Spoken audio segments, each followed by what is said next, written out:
To display data from the API, I'm going to create a new component called Conference. As we just saw, there are a number of files that make up a component, and creating them by hand would be a pain. As you probably guessed, there's a Visual Studio Code extension to do this for you, so I'll install it. From the Extensions panel, search for Angular Files.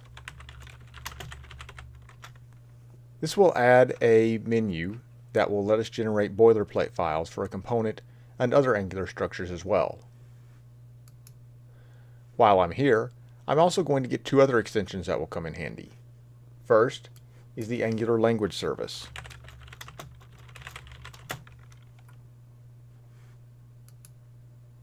And also Angular v6 snippets.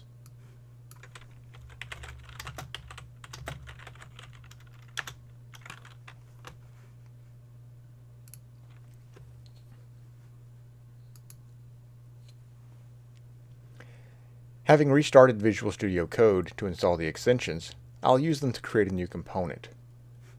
I'll go to the Explorer pane, and then I'll right-click on the App folder, and I'll select Generate Component.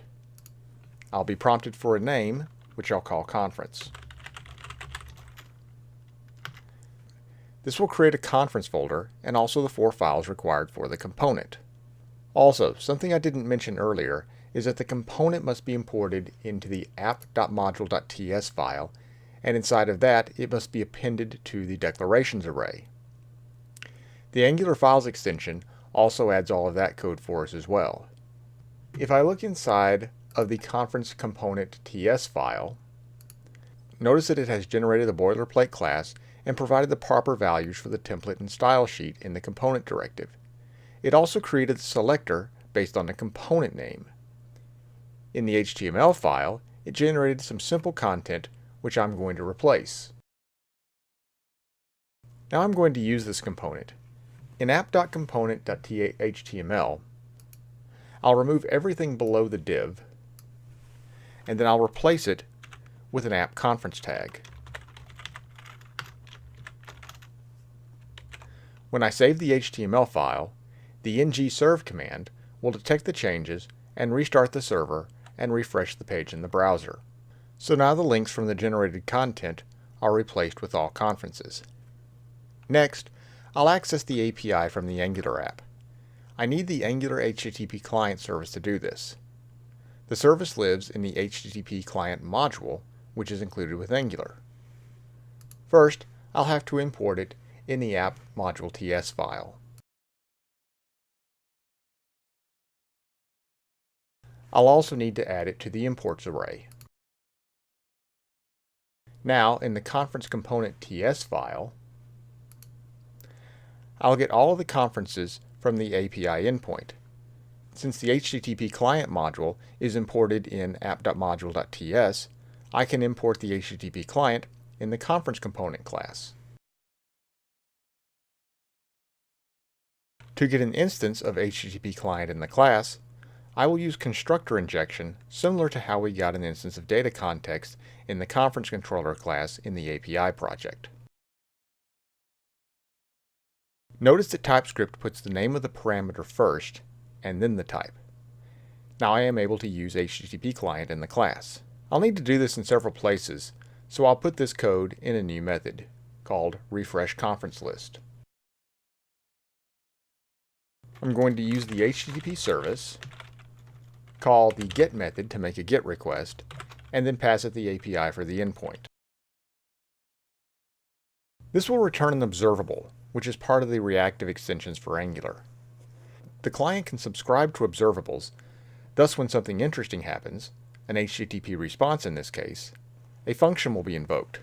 So I'll call subscribe on the observable. Subscribe is going to take 2 functions. The first one is called if a response is successful, and it will pass the content of the response into the function. The second is called if there is an error, and the error will be passed to the function. I'll use arrow functions to create these. The success function will store the content of the response in a variable called conferences. I'll create this variable in the class. and then the error function will just display the error in the console. Now I need to display the conferences in the component template conference.component.html. Below the H1 tag, I'll make a new unordered list. And for each item in the conferences array in the component, I'll create a new li with the ng4 directive.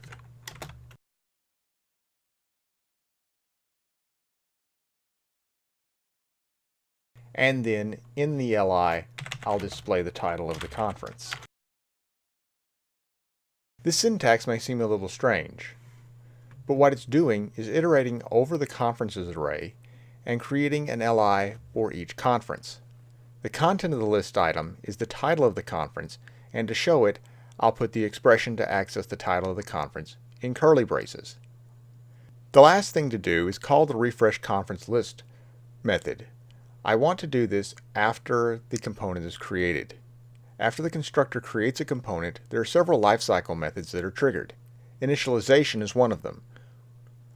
When the component is initialized, after it is created, it calls the ng-onInit method. So I'll call refresh conference list from within ng-onInit. Now before checking out the browser, I'll open a new terminal in Visual Studio Code. I'll change to the API server folder, and then I'll start the API project. Now if I go to the browser and refresh the page, I'll see nothing new. And this is what I expected. It's another little thing when developing ASP.NET Core Web API projects that you'll run across. If I open up the browser tools in Chrome, I'll see that I have this error. No access control allow origin header is present on the requested resource. This problem has to do with CORS, which means cross-origin resource sharing. Basically, this is a security measure that only permits resource sharing by default if the client and server are on the same domain. Even though both of the servers for the Conference Bureau app are running locally, they are considered to be different domains because of the different ports. To combat the problem, I'll turn to a piece of middleware in ASP.NET Core. This is configured in the Startup class. In Startup, the Configure Services method is where we add and configure middleware. In the Configure method is where we specify the order in which the middleware is applied to the HTTP request pipeline. Middleware is a component that gets the opportunity to do something with a request. For example, in the Configure method, we are calling useMVC to have the MVC framework handle all requests. We also had useHTTPS direction before commenting it out to avoid problems with Postman. One thing to remember, the order in which middleware is added in Configure Services does not matter, but the order in which it is applied in Configure is important. So, I'll call add CORS on the services in Configure Services to add CORS to the application. Then in the Configure method, I'll call useCORS just before useMVC. Again, the order here is important. If I were to call useCORS after useMVC, then ASP.NET Core would attempt the request before getting to useCORS and nothing would change. UseCORS takes a lambda, which sets the CORS policy and will specify what request to permit. So, I'm going to allow requests with any header using any HTTP method and allow any origin. In other words, I'm pretty much opening everything up. However, if I save this file, the .NET local server will restart. Now, if I refresh the Angular application, we'll see a list of the conferences in the database. Now that was a lot, and we're still not done. I need a way to add new conferences via the Angular application, but I'll save that for the next video. Thanks for watching.